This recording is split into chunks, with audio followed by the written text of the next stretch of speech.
Well, hello and welcome to the Village Online. I'm so glad that you've chosen to join us, and I'm excited that we're in the Christmas season, and I have a talk. I'm going to break it into two parts, but I'm excited about sharing some things with you, so I hope you'll just kind of settle back if you can, and plan to spend the next 20 minutes, and we'll jump into it in just a minute. But I want to tell you a couple of things already that have been rolling for Christmas that have been kind of fun for us.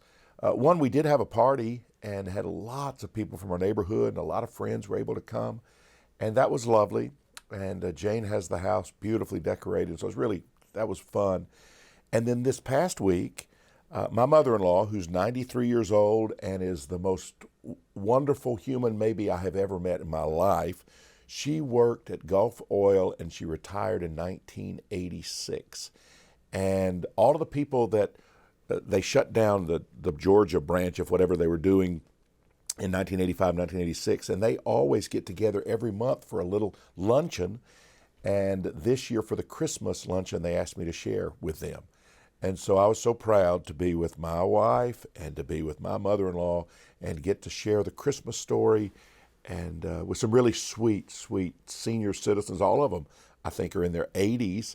And then Joyce is 93, and I met one gentleman who was 96, and they all are living very rich, wonderful lives, and so that was really good. That's one thing that we did. Another thing we did is Steve and Kelly Morris, dear friends of ours, their daughter grew up in our church, Sarah Morris. She became a missionary pilot. She is married to Mickey from Switzerland. They did live in Kenya, where every Monday through Friday she would be up on a plane taking supplies into remote areas, flying people out who needed to get medical treatment, flying doctors in. Incredible. And Mickey's making sure the plane and the helicopters all work. And so they're this incredible couple living in Kenya. They're just now in the process of moving to Uganda. And so they live just incredible life. But they reached out to us and they said, we're going to be in Georgia. And we have two little daughters. We have Hannah that's 2 and Maddie that's, I think, maybe at 9 months old, maybe a year. And they said, there's a Switzerland tradition where Santa Claus visits the children on December 6th. Would you be Santa Claus? And when other people have suggested that I be Santa Claus, it's like, I don't really think I want to be Santa Claus. But when they said Santa Claus and she grew up in our church and she's a pilot over in Africa, it's like, sure, that'll be fine. And they said, and Santa Claus in Switzerland has a partner, a helper named Smutsy. And I think I'm saying that right. But anyway, Jane played the role of Smutsy, and I was Santa Claus, and I had to wear red. Of course, I didn't have a Santa Claus suit, so just a red shirt and a red little skull cap. Jane had to wear black, and I came in the back door ringing a bell, and Hannah had been hearing that Santa Claus was coming, and she was so precious, big eyes, and I was able to talk to her, and she talked to me a little. She didn't say a lot, but was able to give her some presents that the parents had provided, and we had a lovely meal. So that was one of the coolest things I've ever had the chance to do, and so add to my resume, I'm Santa Claus, I guess. I didn't know that I could be that, but that was a lot of fun. It's also a season of sadness, as you know. When things happen in December, it just seems to hit harder. A plumber was at our house the other day that I love very much, and his mother had passed recently, and our plumber, Jamie, was at our house with his father. And so I got to spend some time talking to his dad, and they'd been married 47 years, and she passed unexpectedly, and I know this is going to be a tough Christmas season for him. And then I had a funeral this week for a 21-year-old girl who had passed away unexpectedly, and her parents and her brother and her beautiful friends and family all devastated. And I think this is going to be a really difficult Christmas for all of them. But I appreciate you being with us online, and I'm glad we can walk through Christmas stories together. I'm glad we can walk through spiritual thoughts together, and I hope you feel loved. And if you ever need us, I hope you'll let us know, because we'd love to be able to serve and help any way we can. Well, One of my heroes, and you've heard me talk about him maybe every week, is a man named Richard Rohr. And I want to start this talk with one of his quotes. Richard says this: "Great truths can only be revealed to our human minds on small stages." Let me say it again. Great truths, universal truths, big ideas can only be revealed to our human minds on small stages. Now, the normal way that's done in sacred literature, for example, all the religions of the world, not just the Judeo-Christian framework, was through concrete stories that had deep, significant, universal meanings. But that's how we kind of try to see some of these big universal truths. And a story is a great way to reveal universal truth. You start with the concrete, the story, the nuts and bolts of the story, and then you struggle with the concrete and you allow it, this is Rohr's term, you allow it to universalize.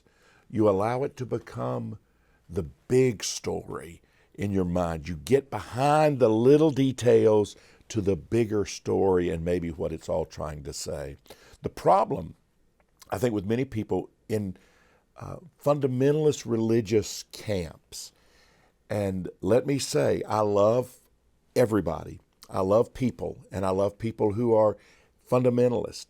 But one of the problems in that kind of thinking is they keep staying inside of the story. They keep wanting to argue the nuts and the bolts and the minutia in the story instead of allowing it to become a doorway that's going to reveal to them deep, deep universal truth. And so that's my hope, is for all of us, that we will move away from that literalism and that fundamentalism into letting stories universalize into what the bigger meaning is. We know the Christmas story, we know the story of the baby in a manger. We know it, you can tell it, I know it. That baby born in a manger grows up as the Savior of the world. Most of us, if pressed, we could probably just on the spot just say, I got it, and we could go with it. But why did the writers write what they wrote? Why did the Bible writers write the story that they wrote? Most of us have never stopped to think about the deeper truth maybe the story is trying to convey. You maybe have not even thought about this. Of the four Gospels, almost everyone agrees Mark was written first. It's the earliest. It's the one that's easily the earliest written. You know what Mark says about the Christmas story? Nothing. Not a word. There's not one word about the birth of Christ in the Gospel of Mark, which was written first. John, another one of the Gospels, he was considered one of Jesus' best friends. He was certainly, of all of the disciples, he was the one that was closest to Jesus' mother, Mary. He was the one who, when Jesus was hanging on the cross, Jesus said, John, take care of my mother. Behold, your mother, you take care of her now. So John, surely he must have written a lot about the Christmas story, right? How about one verse? And listen to how vague this is. The Word became flesh and dwelt among us, and we beheld His glory. So there's nothing about Bethlehem. There's nothing about manger. There's nothing about virgin birth. None of that. John, who knew the situation well, of Jesus. Matthew writes about the visit of the wise men, but says nothing of Bethlehem. And Luke gives us the story that we're most familiar with at Christmas time, which is of Joseph and Mary on their journey and Jesus being born in a manger because there was no room for them in the inn. You know the story. Now I want you to get this. The writers had a purpose for what they wrote, why they included what they included, and why they didn't include things they didn't include. And so that's going to have a lot to do with our talk today and then our talk next week. I want us to kind of zoom out. You know how sometimes you zoom in to get kind of the minutia in a scene? I want us to zoom out on the Christmas story, and I want us to try to understand it kind of as a universal narrative maybe, or as a universal truth. What could we really understand? What is the story trying to convey? And remember how we started. Richard Rohr, famous Franciscan a priest and intellectual and brilliant man, he said, great truths can only be revealed to our human minds on small stages. And the small stage he refers to are the stories that we tell each other. So a story can reveal great truths, yet sometimes we miss the point by focusing too much on the details. Let's get into it. Luke chapter 1 is the account of two cousins, Elizabeth and Mary. Elizabeth, for those who maybe aren't as familiar with the story, Elizabeth ends up being the mother of John the Baptist, and Mary, of course, becomes the mother of Jesus. And it's interesting what happens in both of these women's lives. Let me give it to you. Elizabeth was married to a priest by the name of Zechariah, and Elizabeth was very old, and she had never had a baby. Okay? Elizabeth, older, never had a baby. Priest is Zechariah. An angel visits Zechariah. Remember, the angel visits Joseph in the story about Mary. And the angel says to Zechariah, your wife is going to have a baby, and you're going to call him John. And Luke chapter 1, verse 6, the angel says he will bring back many of the people of Israel to the Lord their God. So he just is saying, this is going to be an incredible thing, Zechariah. Your wife is going to give birth. And when Zechariah, who was a priest working in the temple, was told these things by the angel, he didn't believe it. He said, I don't see how this is happening. And the angel, interesting, invite you to read the story. The angel strikes him dumb, and he does not speak until after the baby is born. So get that in your mind. Elizabeth, pregnant. When the angel lets her know that she is pregnant, Elizabeth, in verse 25, she says, the Lord has done this for me. In these days he has shown his favor. He has taken away my disgrace. This is a God thing. So she just is very happy, and she just is so sure God is doing this, where Zechariah is saying, I don't think this can happen. In Matthew's gospel, Joseph is told his wife is going to have a baby, and Joseph is very troubled. He thinks maybe he should put Mary, his wife, away privately because he just cannot believe that this could be happening. When Mary is told she's going to have a baby, she responds beautifully with something called Mary's Magnificat, or it's called Mary's Song. Verse 46, Mary says, my soul glorifies the Lord. My spirit rejoices in God my Savior.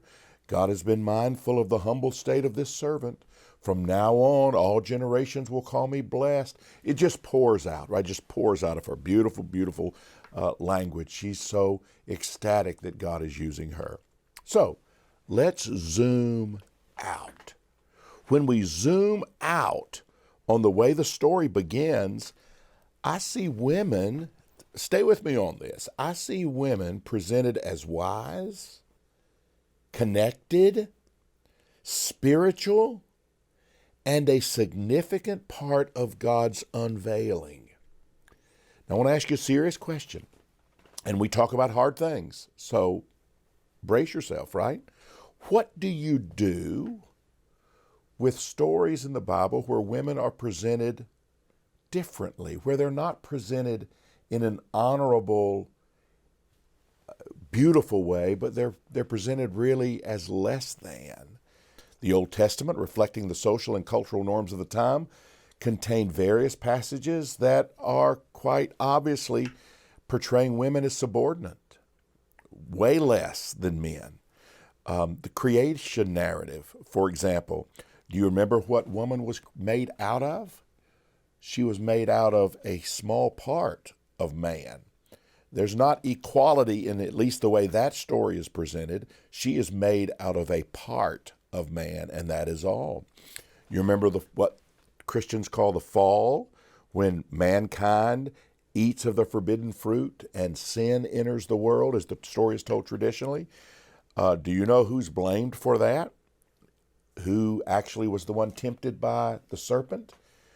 It was the woman, and so that has been used down through history as a way to penalize females, to make them less than. Laws and social status, when you read various laws in the Pentateuch, which is the first 5 books of the Old Testament or the Hebrew Bible, it reflects a patriarchal society where women have less legal and social status compared to men. For instance, the laws of inheritance, daughters only inherit if there are no sons, and that's a mild thing. But women have no inheritance at all unless there are no sons. The concept of purity, the Levitical laws, especially those regarding menstrual cycles and childbirth, impurity, have been seen as portraying women's natural biological processes in a way that could be perceived as negative or impure. You read it all through the Old Testament. Polygamy and concubinage, women are presented in really, they are property. Basically, that's how they are seen, just as property. They are to be silent and they are to be submissive. The Old Testament, many laws in the Old Testament reinforce a view of women's subordination in all ways. Treatment of women in Bible narratives in the Old Testament, women are seen, even when they are raped, they're violent scenes against women, and it's just kind of just the way the story is. So you say, yeah, well, that's the Old Testament. Certainly, we don't feel that way in the New Testament because we have Jesus. In the New Testament, we've moved ahead, right? Well, yes and no. I mean, obviously, there's the great text that the Apostle Paul writes in Galatians 3:28, where he says, "There's neither Jew nor Gentile, slave or free, male or female, for you are all one in Christ." And we love that. But do you know there's another text, 1 Timothy chapter 2, where the writer says this, "I do not permit a woman to teach or to assume authority over a man. She must be quiet. For Adam was formed first, then Eve. And Adam was not the one deceived. It was the woman who was deceived and became a sinner." Down through history, what has happened is people have taken these types of verses and they have said, if we have to take every verse as literal and every verse as absolutely true, written by the hand of God, then women, be quiet. Women, you are subordinate. Women, you just have to take it because this is just the way things are.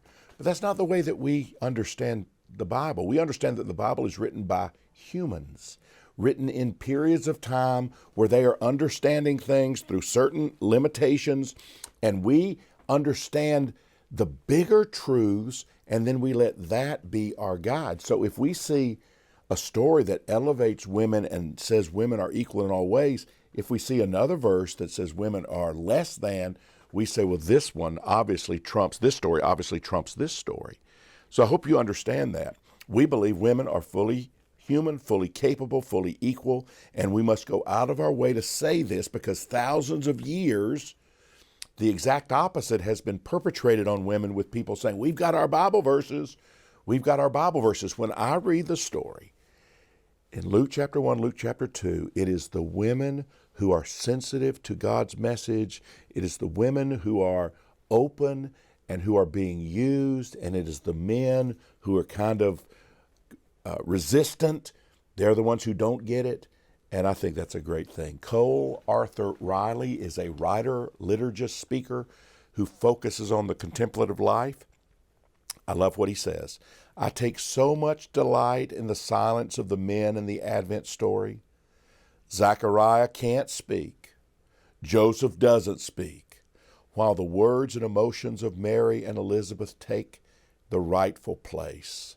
The sound of Advent is the voice of women. And I'm proud to say I love that. And if it sounds like, well, Ray, why do you have to ring the bell for women so much? It's because for thousands of years, people have pulled the other way. And I just want to say, no, the higher truth is women are equal in every way, and it has to be acknowledged. Luke's gospel contains more women and their roles in early Christianity than any other gospel. These ladies and their importance paves the way for the other important women that we will read about in the gospel story. Now, some churches teach a hierarchical view that men are above women. That's the order of creation, they would say. Man was made first, then woman, so men are above women. Many churches would never let a woman preach or be a senior leader or a senior pastor. And we see those ideas as cultural and not at all true. Again, we see the highest of the high verse in understanding women is Paul saying, in Christ there's neither male nor female, there is neither slave nor free, there is neither Jew or Gentile. We are all one in Christ. We see women retelling the story of the resurrection. The women were the ones who were telling that story first. And we see not only were they there at the end of Jesus' life and at the resurrection when he burst forth into new life, they were there at the beginning, having a very important role in the beginning of his life. And we honor women. So that's the first thought. Trying to zoom out, see the universal truth maybe behind a lot of the story. Second thought. Interesting to me that Mary is a very ordinary person that's been chosen to bear Jesus. Luke chapter 1, verse 27, God sends the angel Gabriel to Nazareth, a town in Galilee, to a virgin pledged to be married to a man named Joseph. Again, you know the story. The virgin's name is Mary. The angel says to her, "Greetings, you're highly favored. The Lord is with you." Mary's greatly troubled at the words and wondered what kind of greeting this might be. But the angel says to her, "Don't be afraid, Mary. You have found favor with God. You'll conceive and give birth to a son, and you are to call him Jesus, and he will be great. He will be called the Son of the Most High." And Mary says, "How will this be, since I'm a virgin?" The angel answers, "The Holy Spirit will come on you, and the power of the Most High will overshadow you. So the Holy One will be born, and he will be called the Son of God." And Mary says in verse 38, "I am the Lord's servant. May your words to me be fulfilled." Then the angel leaves her. And when I pull the camera back, try to zoom out on the specific details of the story, the universal narrative or truth that you see here is Mary is very much presented as a very ordinary person that God has chosen to work through. And I believe it's most often ordinary people who accomplish the greatest works for the divine. Ordinary people. That was true of Mary. In the Bible story, she's a poor girl, probably 13, 14 years old, no impressive resume, no scholarship offers from prestigious schools, no fancy pedigree, just a normal teenager who has an openness to the divine. And when the angel tells her what's going to happen, her response was simply, "Behold, the handmaid of the Lord. Be it unto me according to thy word," the King James Version says, or as Paul McCartney says it, "Let it be. Let it be. Let it be." Your willingness to be open and say yes to the life God invites you into is really all that's necessary. We think sometimes of, well, the real people that are serving the divine, that's got to be like the pastors or priests or missionaries or nuns or some high positions. And it's like, no. Sometimes we're the ones that miss it a million miles. The ones who are really doing it are the ones who are just everyday people who just have a goodness in their heart, a love for all people, a desire to be light in a world that sometimes can seem really dark. Those are the ones, ordinary folks, not people that think you have to have an impressive pedigree, just ordinary folks. I've told you this before, but it's one of my favorite stories. First church I pastored was in Rosenberg, Texas. There was a sweet lady in our church, country lady in her 80s, named Mrs. Sims. Mrs. Sims, I don't know if she had a high school diploma or not. I just know she was a sweet country lady, and she was a widow. And she came to me one day after church, and she said, remember, I'm in a little country Southern Baptist church, Rosenberg, Texas. She said, "Pastor Waters, I just want you to know every Sunday I make a big lunch, and anytime we have guests at our church, I'd love for you to come and have lunch with us, and we would just invite the guests, and they could come and eat too, and maybe y'all could get to talk to each other, and it'd be a wonderful thing." And I said, "Are you serious, Miss Sims? You'd really do that?" She said, "Absolutely." I was there, I guess, 2 years as their pastor, and I would imagine probably 30 times I went to her house on Sunday afternoon to be able to spend time with someone who had visited our church. And I would watch her in her simple print dress in the kitchen, getting the lunch together, and I'd be sitting at the table talking to the guests. And I remember thinking, I don't know if I've ever met anybody, to this day, I don't know if I've met hardly anybody that was more in tune with just this beautiful person that just had this way of just walking with the divine, and she just was so precious.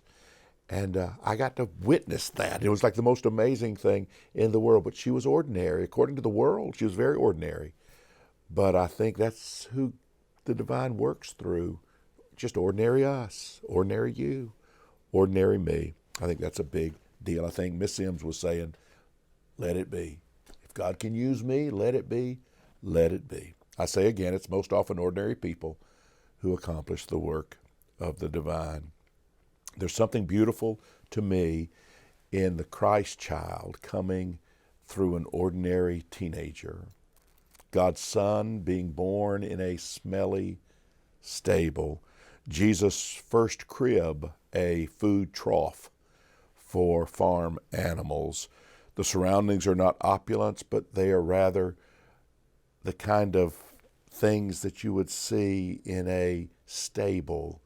Imagine the smell, but that's where Jesus was. God works through things we see as very ordinary. And that's encouraging to me because that lets me know God can work through me. I can say, let it be, and let God's love pour through me, and you can do the very same. These are beautiful words. Rachel Held Evans, someone who we highly esteem, passed away a few years ago, but she's so loved in our community. She said this, it's nearly impossible to believe God shrinking down to the size of a zygote implanted in the soft lining of a woman's womb. God growing fingers and toes. God kicking and hiccuping in utero. God inching down the birth canal and entering this world covered in blood, perhaps into the steady waiting arms of a midwife. God crying out in hunger. God reaching for his mother's breasts. God totally relaxed, eyes closed, his chubby little arms raised over his head in a posture of complete trust. God resting in his mother's lap. God trusted God's very self totally and completely and in full bodily form to the care of a woman. God needed a woman for survival.